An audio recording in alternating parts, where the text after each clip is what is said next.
He regresado, chicos y chicas.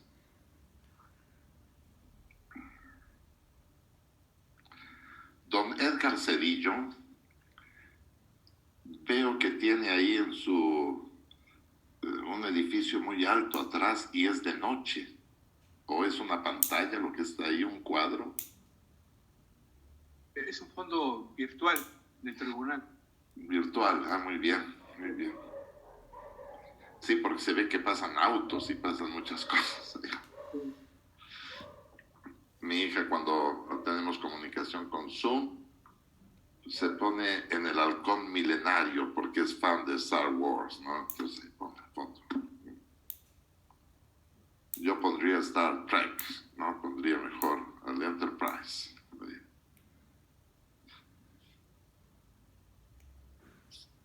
¿Se dan cuenta de lo que estamos discutiendo en este momento? Y existen,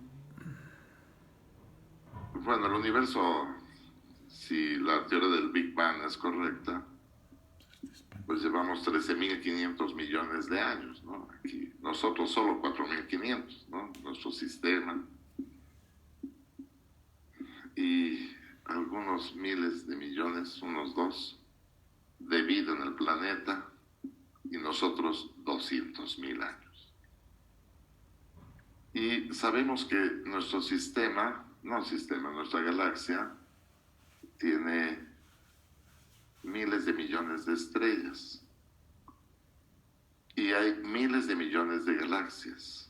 Y ahora se ha descubierto que hay miles de millones de cúmulos de galaxias que tienen miles y millones de galaxias, que tiene cada una miles, millones de estrellas. O sea que no somos nada en el triste universo y estamos pensando esto. Mientras todo eso sigue ahí, aquí estamos hablando sobre problemas triviales del pobre Sapiens que está aquí, ¿no?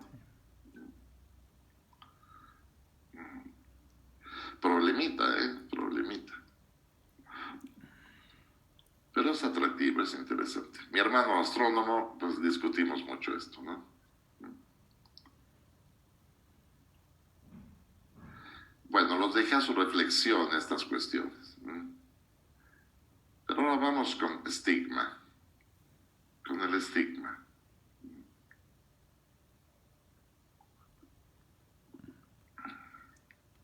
Estigma es una palabra griega de origen que significa marca.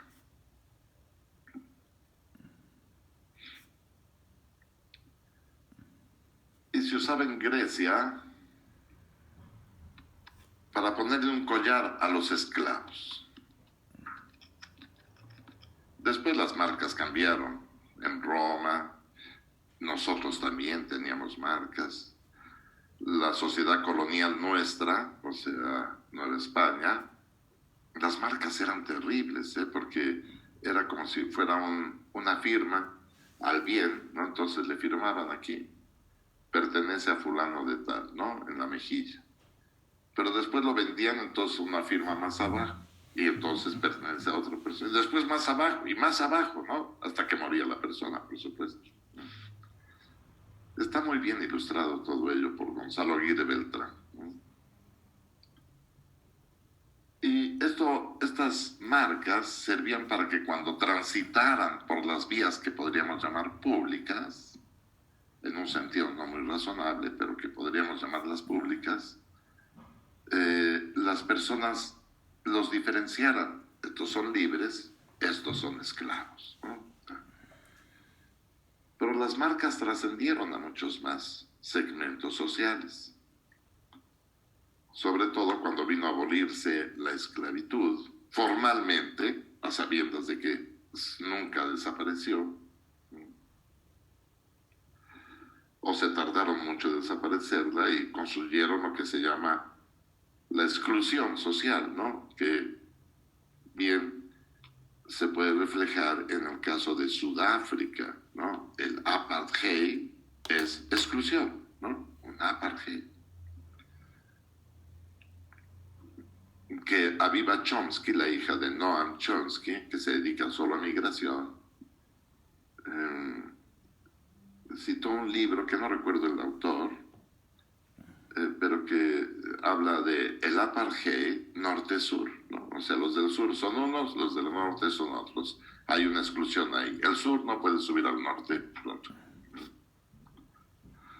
Digamos que hace 2 décadas, 3 décadas, yo creo, 3 décadas mejor. ¿Sí? O sea, finales de los 80s y principios de los 90, si uno iba a Europa, podía estar ahí un periodo, 3 meses, ¿no? De turista, si quiere, ¿no? Salía uno fuera de un país, de Francia me voy a Inglaterra, al día siguiente me regreso a Francia y puedo estar otros 3 meses. Y así, ¿no? Hoy ya no, ¿eh? Turista, 3 meses cada semestre. No puedes estar más de 3 meses. Después dejas de venir 3 meses y regresarás. El apartheid, ¿no? Y solo para el turista. Obviamente mucha gente cruza y se queda, es evidente, ¿no? Pero se cerraron las fronteras. Porque estamos estigmatizados. El sur está estigmatizado. O sea, es evidente que los ingleses, cuando invaden, y los holandeses también, ¿no? Cuando invaden África, y Sudáfrica en particular, pues la explotan reiteradamente. Como a India, les quitaron sus bienes, sus posesiones, sus cosas, ¿no? Se las han quitado, ¿no? Y ahora con la independencia de todos los países, pues están en una vida miserable también, ¿no? O sea que el esfuerzo va a ser tremendo para poder salir de ahí. Y nosotros llevamos más tiempo desde nuestra independencia. Pero como bien lo hemos clarificado en sesiones pasadas, pues la clase criolla pues es la que domina este tipo de países como en Brasil, ¿no? O sea, la clase blanca, pues, si se quiere, ¿no? La van dominando. Y el estigma es un referente obligado para evidenciar estas cosas. El texto que voy a recomendar a este respecto, que parece que se dedica solo a los temas que yo trato, no, habla de todos los tipos de estigma, ¿no? Se llama justamente Estigma, el libro, y el subtítulo es algo parecido a la destrucción de la identidad.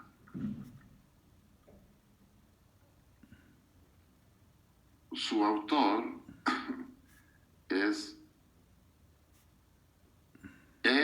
inicial de su nombre, o sea, lo voy a deletrear, de Ernesto, R de Roberto, D de Víctor, I de Ignacio, N de Norma, G de Gato, Irving.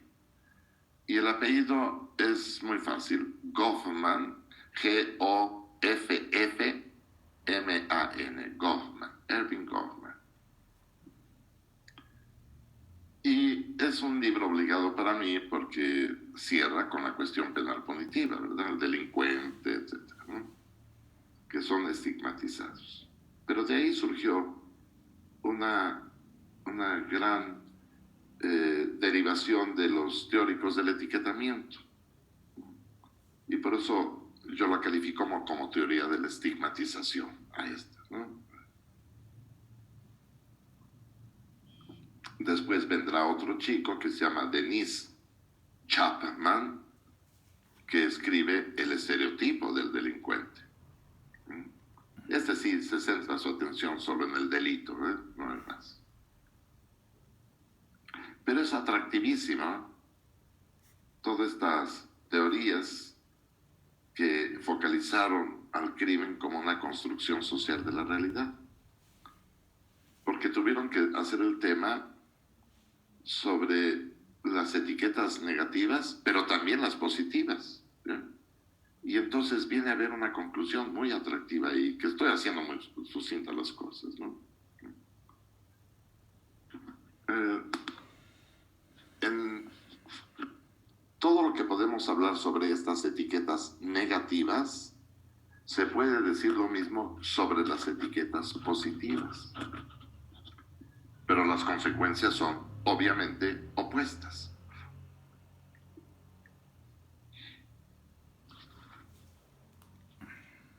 La consecuencia de una etiqueta negativa es la exclusión social. O sea, una limitación en las expectativas sociales. Esa es su consecuencia. En tanto que una etiqueta positiva es lo opuesto, que no se refiere solo a una simple inclusión social, sino que se refiere a la ampliación de las expectativas sociales.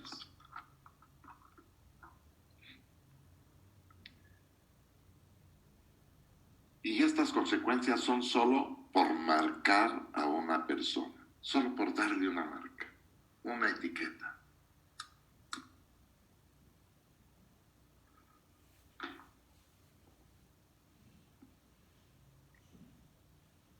De manera inimaginable, cada cultura las construye de acuerdo a sus prácticas sociales. Aquí reiteradamente muchas personas dicen, no seas indio, y ya esa es una marca negativa.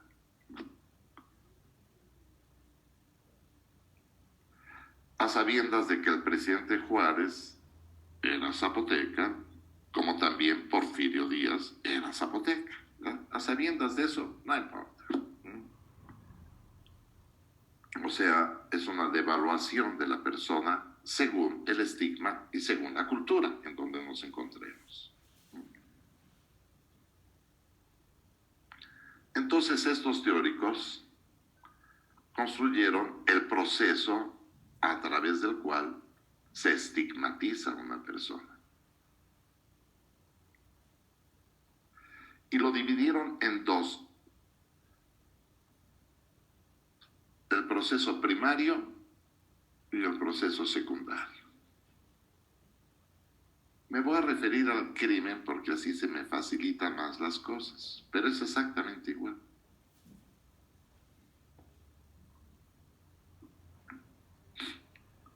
El proceso primario, entonces, de criminalización, que podría ser de la belleza, si quieren,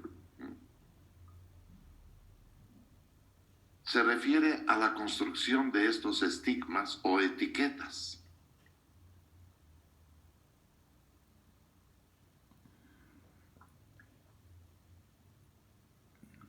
Y el proceso secundario se refiere a la aplicación de estos estigmas o etiquetas a una persona en concreto.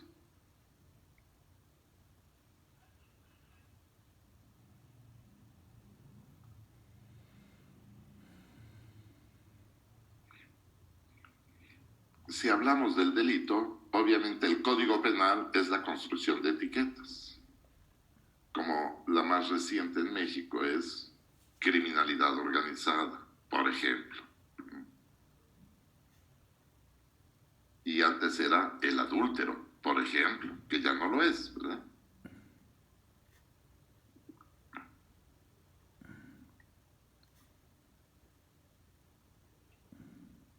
Lo que Goffman acredita respecto del crimen, pero que entonces se producen las demás estigmas, es que todo parece indicar que este proceso amplísimo se va a cerrar cuando el juez dicte una sentencia condenatoria. Ya. Le estará diciendo, tú eres delincuente, ¿no? Por ejemplo. Pero estos procesos son altamente selectivos, que aunque solamente estudiaron la fenomenología del estigma, no importa, fue un gran avance. El primero de ellos, el primario, es selectivo porque de una diversidad de comportamientos, unos son seleccionados como delictivos y otros no,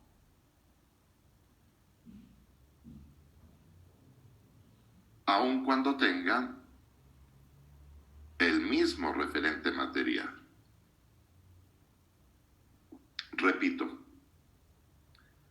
una diversidad de comportamientos, unos son seleccionados como delictivos y otros no, aun cuando tengan el mismo referente material.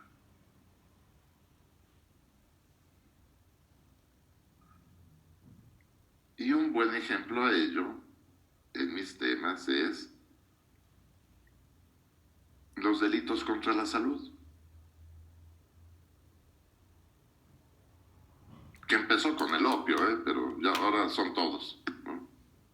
Sus derivados y la hoja de coca y sus derivados y la cannabis indica y sus derivados, paulatinamente limitando las prohibiciones, ¿no? Bueno, es decir, biológica, químicamente hablando, mejor dicho, químicamente hablando, el alcohol es una droga y la marihuana es una droga. Ambas producen alteraciones en la conciencia, indudablemente. Una está prohibida y la otra está permitida. Selectivo esto, ¿sí? Altamente selectivo. Y cuando llegamos al proceso secundario, también es selectivo. Porque de una diversidad de personas que concretan las hipótesis normativas, unas son seleccionadas como delincuentes y otros no.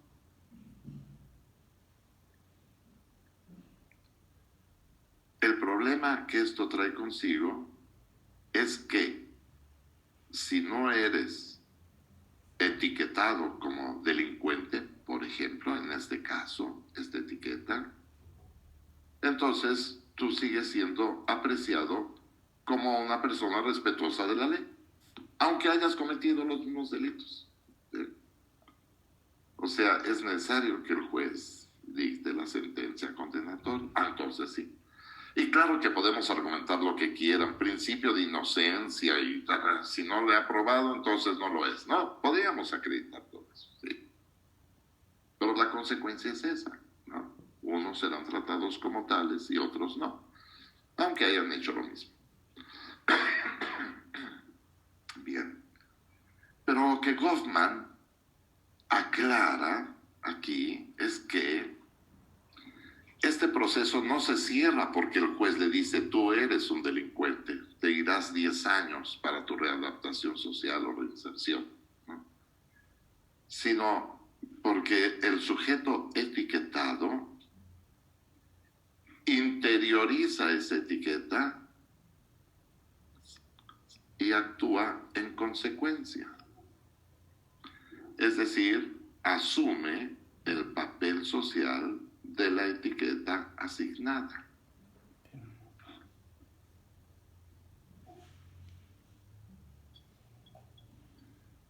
Y evidentemente no todos asumen ese papel social. Y los ejemplos íconos a este respecto son Nelson Mandela en Sudáfrica, que estuvo más de 20 años en la cárcel, creo que 28, y nadie lo iba a etiquetar a él. Antonio Gramsci estuvo en la cárcel hasta que médicamente lo decretaron como desahuciado y lo dejaron salir, y murió inmediatamente. Y Revueltas, en el caso mexicano, ¿quién diablos lo iba a etiquetar, verdad? Este no asume ningún papel semejante, ¿no? Pero era Revueltas.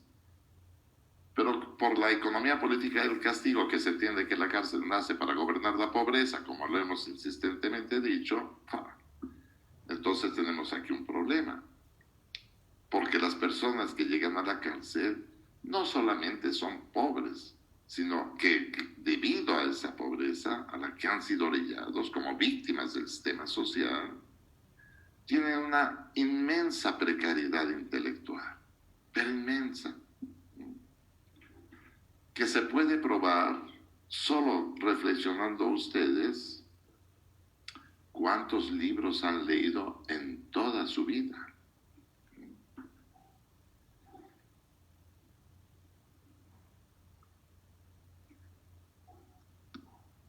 Solo piénsenlo, no lo digan. llegan a la cárcel no han tenido la oportunidad de más de un libro, y pequeño. Aunque sí pueden hablar de Spider-Man, ¿no? O si estuvieran en España dirían Spiderman, ¿no? Porque así lo pronuncian ellos, ¿no? Wi-Fi y no Wi-Fi, ¿no? Wi-Fi, bueno, el Wi-Fi. Es como si aquí dijéramos, me compré un auto GEP. No, hombre, es un Jeep. Ah, bueno, un Jeep, ¿no? GEP, ¿no? Así. En fin, esa precariedad los hace asumir ese papel intelectual, ¿no? Yo voy a ser un delincuente. Y por esa razón, este mismo Kaufman escribirá Pasadizos y prisiones, porque una vez que sale de la cárcel, es conducido por pasadizos socialmente construidos que conducen a la cárcel también. Y por eso la mayoría de la población, entre el 40 y el 60% de la gente aprisionada, tiene antecedentes penales. De hecho, si ustedes ven la película Casablanca, última escena, cuando matan al nazi, el capitán de la policía local habla a sus policías y le dice: mataron a tal persona, busquen a los habituales sospechosos. ¿Por qué no? O sea, ¿a quiénes? A los ya estigmatizados como tales, aunque ¿quién lo mató? El héroe de la película, ¿no? En fin, ¿no? O sea, que se va caracterizando todo ello así. Muchos informes de la policía afirmarán en sus investigaciones: fuimos a los bares donde se reúnen los delincuentes. No, o sea, ¿y por qué no los detuvieron? Si ahí están los delincuentes. No, porque nos dijeron quién mató a fulano de tal. Bueno, ya. Y todo esto está construido, ¿sí? No es que existe en realidad, ¿no? Pero así lo hacen. Tienen una precariedad también, son policías, ¿no? De hecho, hay esa norma antigua que dice: la diferencia entre ricos y pobres es que el rico sabe quién es su enemigo y el pobre no lo sabe, ¿no? O sea, creen que pertenecen a clases sociales diferentes los custodios y los internos. Pues no, ¿verdad? Van saliendo del mismo lugar y luchan entre ellos, ¿no? Pero las cosas se hacen más graves, porque también Kaufman detecta que este estigma se extiende al círculo de relaciones primarias, lo cual significa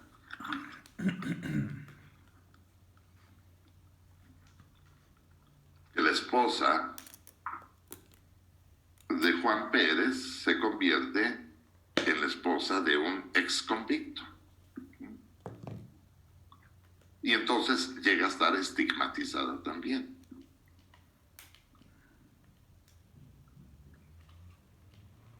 Y los hijos también. Y los amigos también. Se piense una vez más que llega su hija o su hermana, vuestra, y su nuevo novio es el hijo de un ex convicto. ¿Qué haríamos a este respecto? ¿Qué diríamos a este respecto? Entonces, pues cambias de novio y se acabó esto, ¿verdad? Y gran problema que tenemos.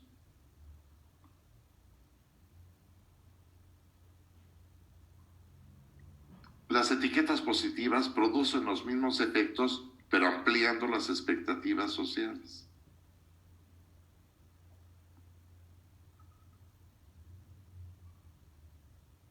Si ustedes litigan, puede ser que algún estudiante del doctorado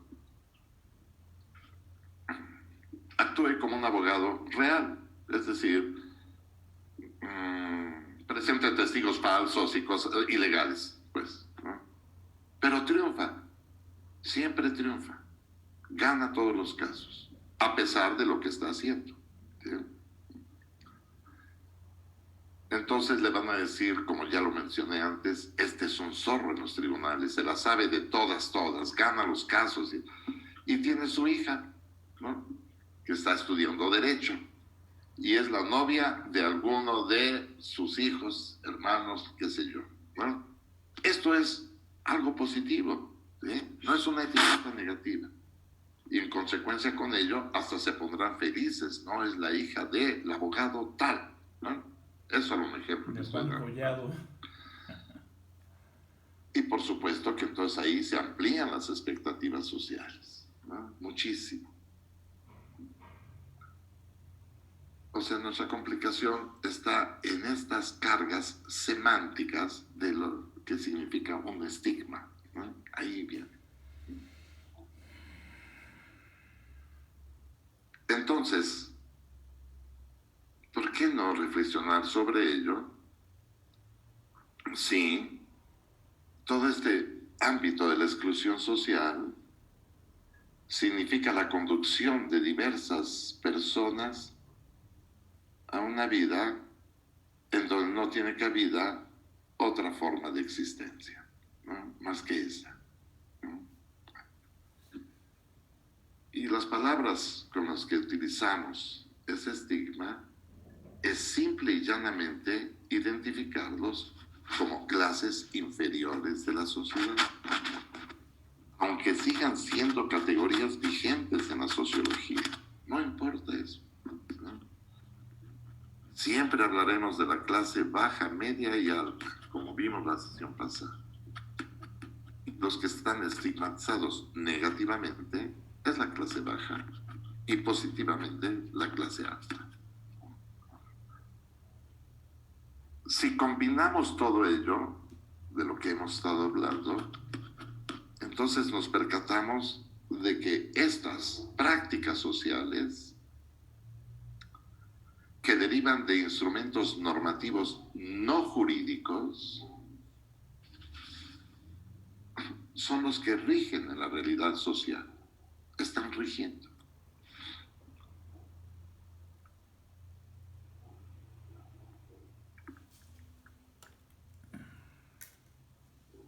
En una ocasión tuve una novia, exalumna mía de la UAM, en algún tiempo, hace muchos años.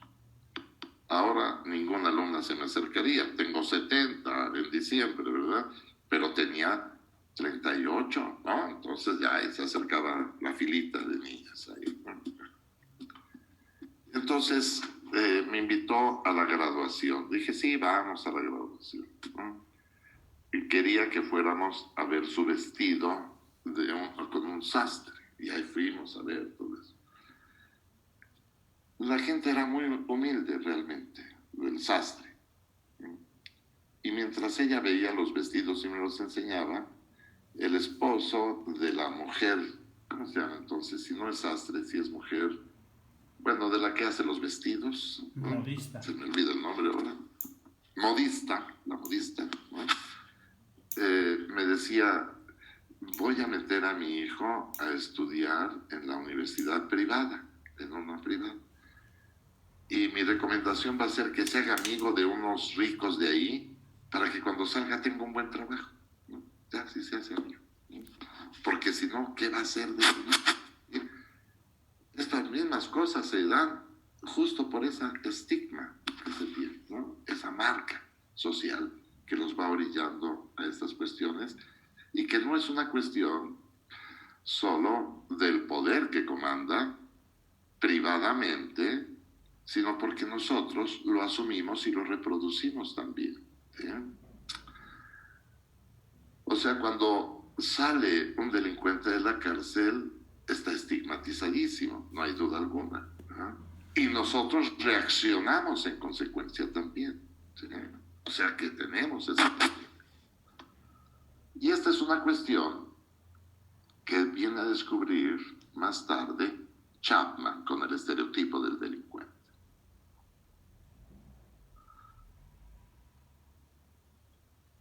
Y Chapman lo evidencia en el último nivel de la transmisión de saberes que se construyen en la universidad, en las universidades. la tesis que vosotros van a hacer. Que espero que la hagan, ¿eh? Que espero que la hagan. Porque son sapiens, es su obligación. Ya, nada más.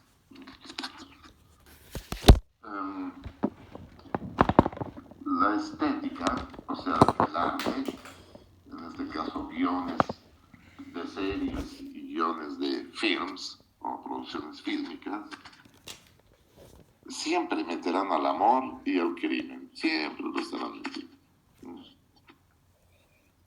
A veces lo hacen bien, a veces lo hacen muy mal, ¿no? Ganarán dinero todos, no hay duda alguna, ¿eh? Pero a veces se hace muy bien, ¿no? O sea, verdaderas obras de arte. Como la producción fílmica que ganó el Oscar de este Cuarón, donde sale Yalitza, ¿no? Roma se llama, pues parece muy aburrida al principio porque inventó otras cosas ahí, el sonido, la fotografía y demás cuestiones, pero el final es espectacular, ¿verdad? Ese final donde Yalitza salva a los niños y todo, y está estigmatizada, ni siquiera sabe bien hablar castellano, ¿no? Pero sabe su lengua de origen, ¿no? Su lengua madre, pues, ¿no? Es espectacular ahí. Pero se evidencia el estigma, ¿no? Que está ahí. Si ustedes la vieron y escucharon comentarios de sus amistades o familiares, es probable que digan, como mis hijas me dijeron, ¿no? Me hizo recordar a, o sea, aquella persona que les ayudaba en la casa, etcétera, ¿no? Me hizo recordar a fulano de tal, ¿no? Y sí, por eso es espectacular la producción fílmica, ¿no? Porque entonces nos ayuda a suavizar estos estigmas ahí, ¿no? Bueno, entonces Chapman, en este estereotipo del delincuente, llega a evidenciar que cuando se reflexiona sobre el crimen en el guión, pues el guionista que estudió letras, en el mejor de los casos, ¿no? Entonces va a comprar el libro más vendido de criminología para saber cómo está lo del crimen, ¿no? Y el libro más vendido es de la criminología etiológica, básicamente biológica y demás, ¿no? Como en el caso mexicano, pues sería Luis Rodríguez Manzanera, ¿no? Lo va a comprar el librito, ¿no? Y ahí estará y dibujará al delincuente y todo, ¿no? Y entonces seleccionan en el casting al actor que satisface los rasgos de un delincuente como es narrado en este tipo de libros, ¿verdad? O sea que aquí sería el heredero de una nación indígena con poquito cabello en el bigote, la coloración de la piel, desarrapado, qué sé yo, y feo, por supuesto, ¿no? Ahí estaría.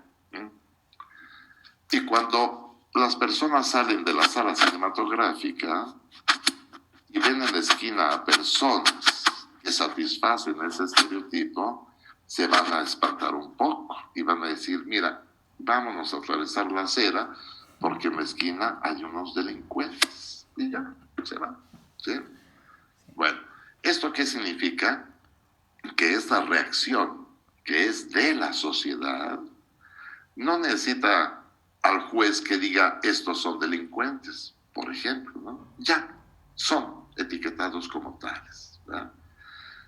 Como podría ser, es un paria urbano, por ejemplo, no es un paria de la sociedad, cuyo origen de la palabra es biológicamente inferior, ¿eh? Biológicamente inferior. Y todavía no nos quitamos eso de la cabeza, todavía no. O sea, si van a cumplir 70 años y esta tradición tiene 200.000 años, no, pues entonces estamos fregados, ¿no? Para quitárselo uno de la cabeza hay que leer mucho más, muchísimo más, ¿no? Para enfrentar la vida de manera más justificada, ¿no? Bueno, esto significa que el estigma de delincuente se aplica a todos los demás estigmas que en el imaginario social están calificando a los segmentos inferiores de la sociedad. Entonces, esa es una razón adicional para mantenerlos en ese estrato que es económico, pero que también se combina con la coloración de la piel y todas nuestras prácticas de exclusión que desarrollamos con ciertos grupos sociales existentes en nuestro país y que no se diferencia de muchos otros estratos en otro tipo de países también. Nuestra exclusión viene a limitarse, entonces todas las demás prácticas sociales, incluido el delito que podría ser la más grave, también vienen a limitarse, también. ¿Sí? Pero el esfuerzo es muchísimo, ¿no? El que hay que hacer. Y por esa razón vuelvo a comentar lo que aprendí de Italia. Cuando yo estudiaba de 1984 a 1986, la tasa de homicidios dolosos era 1.7 por cada 100.000 habitantes, cuando en México la estadística oficial marcaba 24 por cada 100.000 habitantes. Brasil a la cima, con Colombia matando más de 90 por cada 100.000 habitantes. Bien, ahora que regresé en un sabático a desarrollar un libro allá con mi colega Pavarini, mi maestro, me sorprendió mucho que ahora la estadística muestra en 9 países de la Unión Europea, 1 Italia, que hay menos de un homicidio doloso por cada 100.000 habitantes. Es una maravilla estar ahí. Es una maravilla. Bueno, ¿qué ha pasado? La exclusión social se ha limitado muchísimo, muchísimo, ¿no? O sea, pueden conversar con población migrante porque tienen la misma dignidad, la misma dignidad. Lo interés de esta sesión, la dignidad humana, el único universal posible, ¿no? Hay diferencias sociales, pero esas diferencias, que son solo económicas, no son intelectuales, ¿no? Ahora, claro, se invierte mucho dinero en todo ello, muchísimo dinero, ¿no? Y si ustedes estuvieran allá, cuando terminan la licenciatura, les pueden dar una beca para estudiar una maestría, después otra beca para estudiar el doctorado, y si lo hacen bien, les dan una estancia postdoctoral, y después se quedan a trabajar ahí, ¿no? Y ya, está todo arreglado. Pero hay que leer, ¿eh? Hay que hacer el trabajo, ¿sí? Hay que hacer toda esa tarea ahí, ¿no? En fin, trato de dar todos estos argumentos para los efectos de que apreciemos que el problema de la filosofía jurídica en general, ¿no?, es que ha centrado su atención en los puntos más graves de todo lo que es el orden jurídico. Eso está clarísimo, ¿no? Y ha habido un gran trabajo desarrollado mundialmente, ¿no?, a este respecto, y que han sido buena prueba de ello todo el discurso de los derechos humanos que se desata luego de la Segunda Guerra Mundial, especialmente de los años 70 hacia acá. Y los éxitos se deben particularmente también en lo más grave de todo esto, que es la competencia de la Corte Penal Internacional. O sea, de los delitos más graves, bueno, o sea, evitemos los genocidios, los crímenes contra la humanidad, evitemos eso. Aunque siga siendo, aún en este caso, el deber ser, que no es, o que no es todavía. Pero si vemos toda la entramada de ello, especialmente con ese pasaje de la edad de la fe a la modernidad, y que se le deje el comando social al segmento privado y no más al público, salvo todas estas cuestiones de los derechos sociales y colectivos, y que por esa razón hay seguro social, y aquí en nuestro caso y en otros países otro tipo de opciones mucho más benignas, ¿no? Como en el caso británico, hay una persona enferma, aunque sea migrante o que esté estudiando allá, o sea, pisó Inglaterra, pensando que están en Londres, va con un doctor y hacen un papeleo y el Estado paga. El Estado va a pagar estas cosas, no la persona en lo particular. Es su derecho, punto, es su derecho. En fin, así como tiene, que si lo hiciéramos acá, pues sería una cuestión fantástica, ¿verdad? Pero no, hacen todo eso porque extraen de la periferia los recursos económicos para poder solventar todo este tipo de gastos, ¿no? O sea que sur-norte. Entonces, esta complicación de dejarlo al privado, el comando social, ha hecho que ahora cínicamente se evidencie. Quien manda son estas firmas transnacionales llamadas monopolios o oligopólicos, no recuerdo bien la pronunciación, como sea, pero que lo están desarrollando, ¿verdad? Y ellos son los que dictan las órdenes, el privado. O sea, tal y como empezó el liberalismo, este neoliberalismo lo hace, pero en el amplio escenario de la aldea global. Bueno, el derecho menor reflexionado es el derecho privado. ¿Por qué? Porque es el de ellos, ¿no? Es el de ellos. Pero a través de este es que se gestiona el calificativo sociológico de clase baja, media y alta. Entonces yo tengo la impresión de que ameritaría ulteriores reflexiones, después de una demostración sociológica, obviamente como la que estoy narrando en este momento, y que está basada en una amplísima bibliografía que así lo describe y que se remonta a otras disciplinas como el caso de la antropología, ¿no? Que del origen hacia acá han desarrollado una historia fantástica a este respecto. Cierro esta intervención afirmando lo siguiente, ¿no? De Harari, una vez más, creo haberlo dicho la sesión pasada. En este siglo, la tecnología va a llegar a grado tal que indudablemente nuestra estancia de vida se extenderá de manera inimaginable. Harari apuesta a 500 años, dejémoslo en 200, ¿no? 200 años. Pero la conclusión a la que llega es también, no todos tendrán acceso a ello, porque va a costar un poco, va a costar algo. Entonces, claro, mientras uno muere a los 80 años, los demás vivirán 200 años, ¿no? Entonces, nuestra complicación se hace más grande. Entonces, ¿cuál es el corazón de todo ello? Apelar al universal, en política también, o sea, la dignidad humana. Entonces, la reflexión, cualquiera que sea en filosofía jurídica, debe de partir de este universal, la dignidad humana. Y con ello resolvemos todos los problemas, aun cuando sea el deber ser, que no es, o que no es todavía, que nos dejen esa entramada aún en nuestro tiempo, siglo XXI, piénsese nada más, ¿no? En fin, yo con esto quiero cerrar esta reflexión para que la siguiente ustedes hablen más que yo, ¿sí? Y me comenten sus conclusiones a las que puedan llegar, sus inquietudes intelectuales, qué quiero escribir, sobre qué quiero trabajar. Y lo podemos lograr juntos, ¿no? Lo podemos lograr.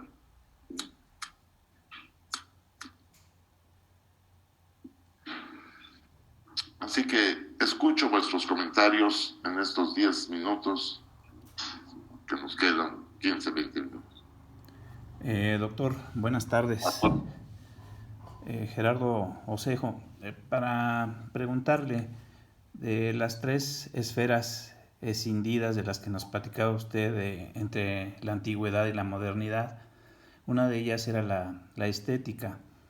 Sí. Y me preguntaba yo si, muy burdamente tal vez, si el interpretar la realidad podría ser explicado, como nos decía también usted, pero si tendrá que ver algo el hecho de que dentro de esa dignidad humana las personas puedan vivir en un espacio más armonioso con la naturaleza, porque vemos también que entre los ricos y los que no son tan afortunados, los espacios estéticos donde viven, pues son horribles. Eso no estimula y aparte ocupa a las personas a tratar de poner un poco mejor sus casas, como le digo, dicho muy burdamente. entiendo que este segmento no aborda la cuestión de la estética como forma de entender o explicar la realidad, pero quisiera preguntarle a usted si estoy errado o si algo influye la estética en ese bienestar que se busca o en ese equilibrio de relaciones entre las personas que conformamos una comunidad. Es mi pregunta. Sí. La estética es una cuestión importantísima. De hecho, recomendaría a un autor que habla de la estética en general, que se llama Hans, es alemán, George, entonces sin la E final, sin UE, o sea, Georg, con G de gato al final, George Gadamer. George Gadamer, sí, Gadamer. Déjenme ir por mi libro porque para que no me equivoque en la referencia.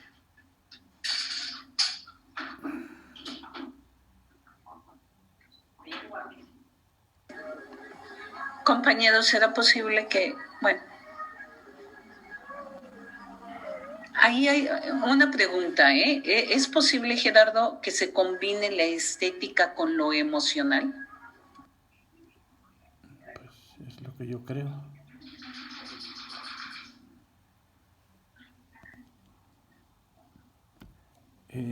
No sé quién habló, pero bueno, yo creo que sí, Yolanda, ¿no? Yo creo que sí. Bueno, hay un librito que yo la verdad no lo he leído, de José Vasconcelos, que habla acerca del tema. Perdón, ya regresó el maestro. ¿De cuál tema? ¿Cuál tema habla José Vasconcelos? ¿La raza cósmica? ¿O cuál? ¿De cuál libro habla? Tiene un libro que yo no lo he leído. Es que preguntaba profesor Fernando que entonces ¿dónde estaba la combinación de lo estético junto con las emociones? Entonces las emociones también están jugando un papel muy importante al respecto. Cierto, ciertamente, no hay duda. Ahorita les comento esta cuestión. Creo que aquí se ve mejor el título, el nombre del autor. No sé si se aprecie. Sí. Hans Georg Gadamer, ¿verdad? Sí. El giro hermenéutico. En este caso es el giro hermenéutico. Este quizás sea más próximo a lo que queremos interpretar, que es arte y verdad de la palabra. O sea, la verdad, eso es lo importante. Estética y hermenéutica.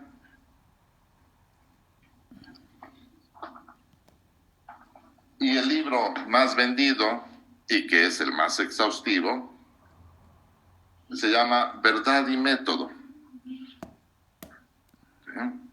Verdad y Método. Que este es el volumen primero. Hay un volumen segundo que es más reducido y con la pandemia no lo puedo conseguir, pero lo tengo en PDF, ¿no? Entonces ya. Pero esto lo pueden combinar con esta cuestión, ¿sí? Que es otro autor, Javier Moscoso se llama, Historia Cultural del Dolor. Su autor es Moscoso, ahí está, Javier Moscoso. Y entonces te narra todas las pinturitas que muestran esta cuestión.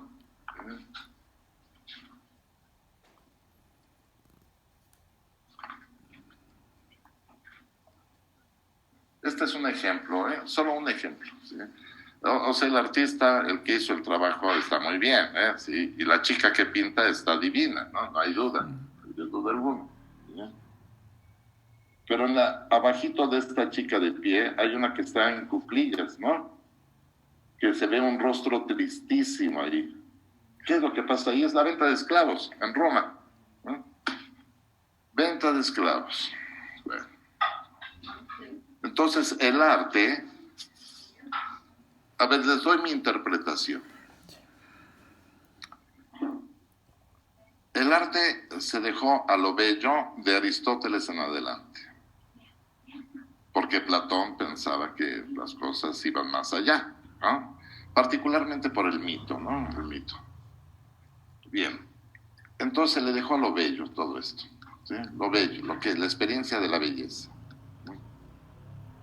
Pero, entre otros, este autor alemán que vivió 102 años, ya murió, nació en 1900 y murió en 2002, o sea, bárbaro, ¿no? Bárbaro, qué bueno, ¿no? Porque nos dejó un gran legado ahí. Él piensa que con la estética se puede descubrir la verdad también, o se expresan verdades también.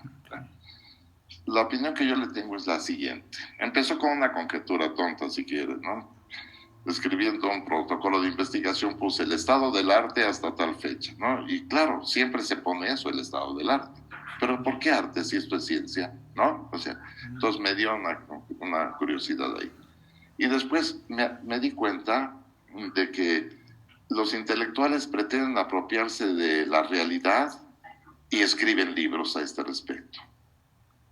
El que hace una novela pretende apropiarse de la realidad, pero la escribe de manera diferente. El que pinta pretende apropiarse de la realidad. Por ejemplo, en todas estas épocas más antiguas, ya cuando el arte era la belleza, se llamaba, es una imitación de la naturaleza, ¿sí? La naturaleza ahí está y la imitamos, ¿no? Lo estamos imitando. Y pintamos un césped precioso, árboles divinos, en fin, o sea, tal como está en la realidad, ¿verdad? O sea, ahora la idea es otra. La realidad que estamos observando es la apariencia y el arte es la esencia de esa realidad, porque el autor lo encontró, lo pudo encontrar, ¿sí? Entonces, no hay duda de que la expresión artística, el arte, se está apropiando de la realidad y no lo hemos visto, ¿sí? Y no lo hemos visto. A este respecto, cuando doy la materia de criminología, les digo, lean 100 años de soledad y El otoño del patriarca, y ahí está todo. ¿Ya? ¿Para qué ir más allá? Y además se lee más lindamente, ¿eh? Porque se escribe más lindamente, ¿eh? Entonces, sí, el arte tiene que ver. Ahora, en la interrogante que se me hizo hace un momento, podría afirmar que es una imitación porque tenemos a Estados Unidos aquí arribita de nosotros, ¿no? Y allí no existen reyes, no hay aristocracia, pero su realeza son las clases superiores de la sociedad, ¿no? Como los casos de pues, los ricos que han habido allá, se me olvidan sus nombres, Rockefeller, qué sé yo, el señor Ford y demás, ¿no? Bueno, lo que hacen es construir a partir de la arquitectura algo ostentoso para mostrar su poder económico y social, ¿verdad? Social me refiero a todos los demás ámbitos, no económicos, ¿no? Entonces es posible que hasta compren pinturas importantes, ¿no? Para exhibirlas, exhibir esta ostenticidad que tiene. Una buena producción fílmica a este respecto es... conoces a Joe Black o conoce a Joe Black, que es la muerte, algo así, ¿no? Pero las pinturas que salen ahí, son muy buenas pinturas, ¿no? O sea que la película vale la pena para apreciar esas pinturas y para las mujeres que vean a Brad Pitt, ¿no? Y ya, se acabó, ahí está todo, ¿no? No hay que ir más allá de la película, no da para más, ¿no? Bueno, entonces, sí, podríamos afirmar, ¿no? Hay una tradición cultural que va capturando, ¿eh? Y el comando lo lleva desde hace algunas décadas Estados Unidos, ¿eh? Y fundan lo que se llama posmodernidad. A este respecto, hay dos posibilidades de considerar la palabra posmodernidad, ¿eh? Que es el tiempo que estamos viviendo ahora, por supuesto, que no proyecta la historia todavía, porque no conocemos otra manera de entender al mundo diferente a la que nos enseñó Galileo Galilei, a no ser que con Gadamer lo podamos hacer. Por ejemplo, uno entre tantos, ¿no? Uno entre tantos que hay. Y esta cultura posmoderna, o mejor dicho, la palabra posmodernidad, nace, bueno, Perry Anderson descubre que nació en México la palabra, creo que se llama Posmodernidad el título del libro. Es discípulo del que voy a citar, que es Ay, ¿cómo se llama este muchacho? Fredric Jameson, ¿no? Buena memoria. Que ya murió, por supuesto. El título de su libro, solo para evidenciar este concepto de posmodernidad, ¿a qué se debe? Se llama El posmodernismo o la lógica cultural del capitalismo avanzado.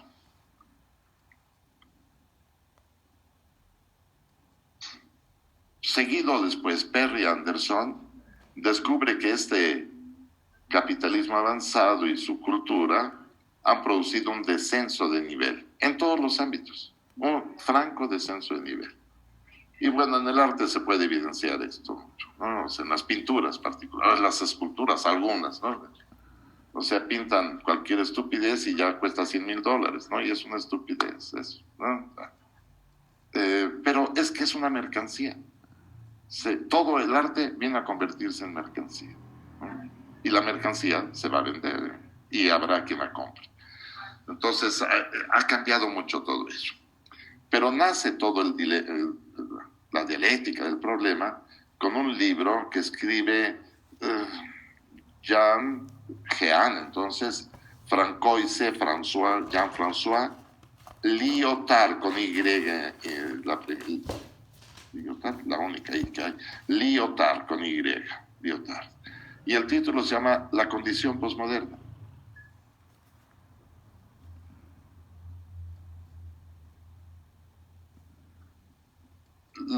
Lo contrata a Canadá. Creo que el texto original es de los años 70. Lo contrata a Canadá y le pide que haga un estudio sobre la educación, pues en los países ricos, al final de cuentas, ¿no? Y escribió este libro.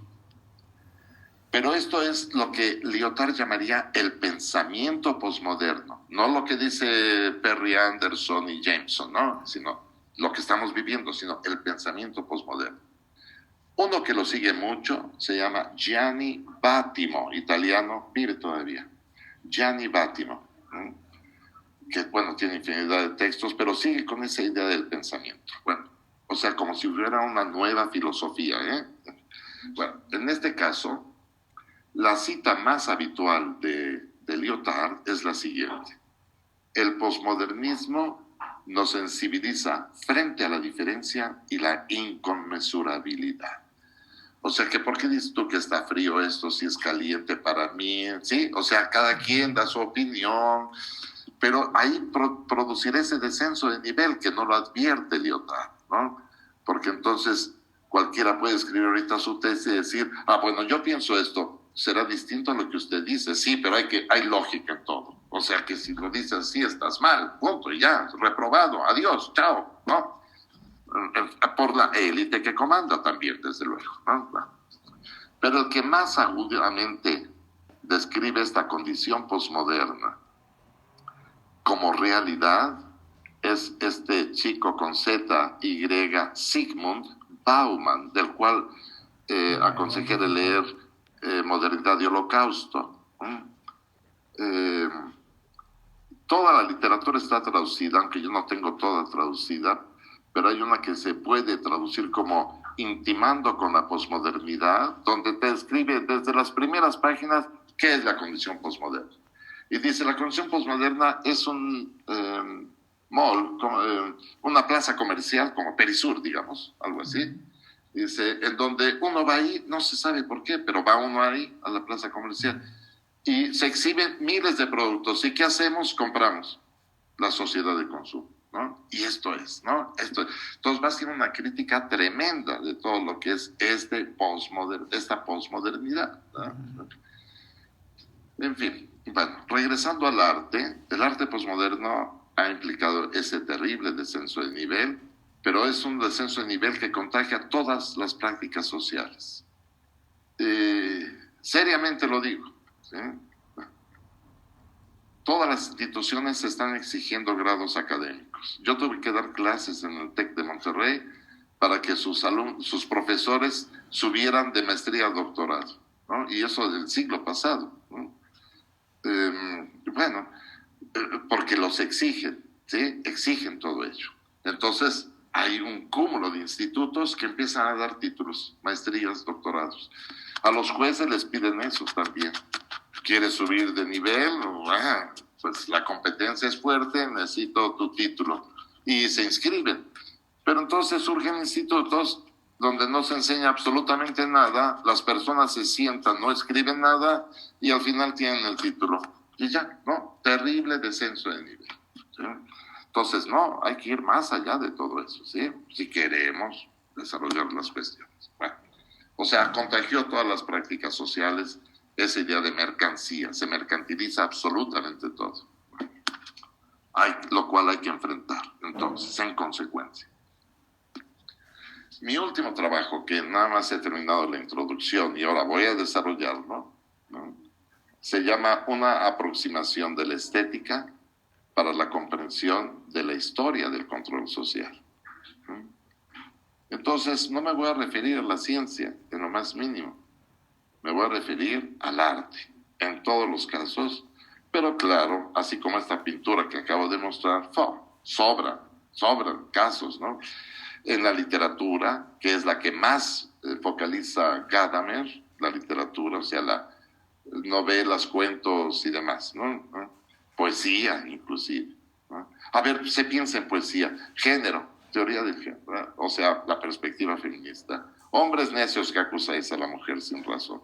Ahí está, ¿no? Lo dijo antes que todas las feministas, ¿sí? Ahí está. Juana de Asbajes o Juan Inés de la Cruz, pues, ¿no? Ahí está presente. Esto nos enseñó mucho antes todo lo que está diciendo las chicas en género, ¿no? Y algunos hombres también, por supuesto, como Zaffarón y Barata, yo escribimos sobre eso, ¿no? Pero esta lo dijo antes. Y como eso, sobra infinidad de cosas y nos lo mostraron y no actuamos en consecuencia. Entonces el arte nos describe también la realidad y en muchas ocasiones nos dice por qué sucede lo que sucede. Pues mi primer capítulo es del mito a logos, ¿no? Y vamos a ver toda esta antigüedad. Y no me refiero a Grecia, porque, por ejemplo, nuestros dioses, fíjense qué bonito lo decían, Ometeo, Tolkien, etc.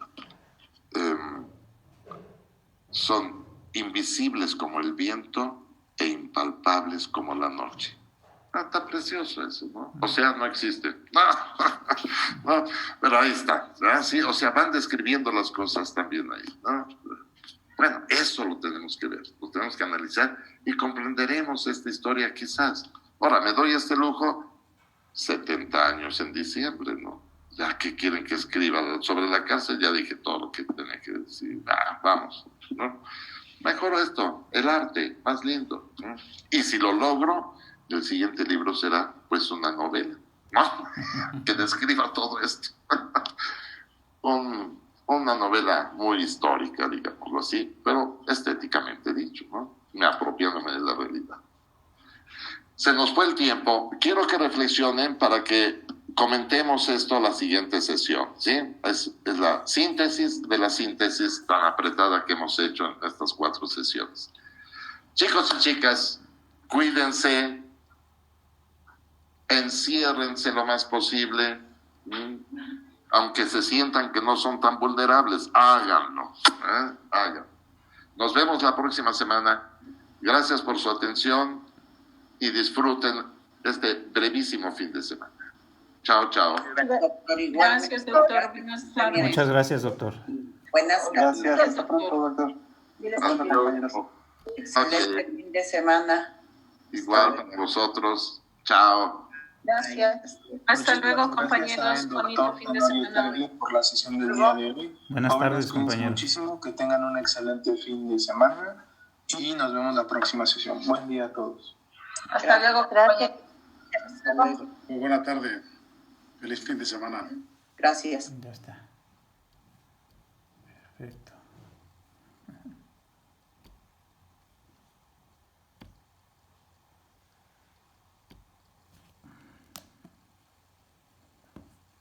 Qué caray.